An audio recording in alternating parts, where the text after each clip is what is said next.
কাউকে ভালোবাসা মানে তাকে একটা ভালো বাসা উপহার দেওয়া, যে বাসায় সে মানুষটা অন্তত ভালো থাকবে।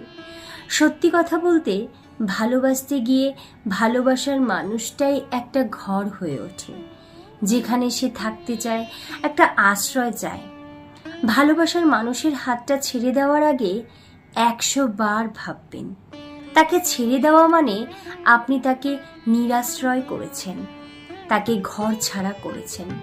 তবে হ্যাঁ, আপনি তাকে নিরাশ্রয় করলেও তখন তার একমাত্র আশ্রয় হয়ে ওঠে ঈশ্বর। এটা সত্যি, আপনার কুকর্মের জন্য ঈশ্বর কিন্তু আপনার আশ্রয় হয়ে থাকবে না, তবে আপনার জন্য অন্যজনকে তিনি অবশ্যই পাঠাবেন। কে জানেন তো? ওই যে তোমারই বধিবে যে গোকুলে বাড়িছে সে। আজ যে খেলাটা আপনি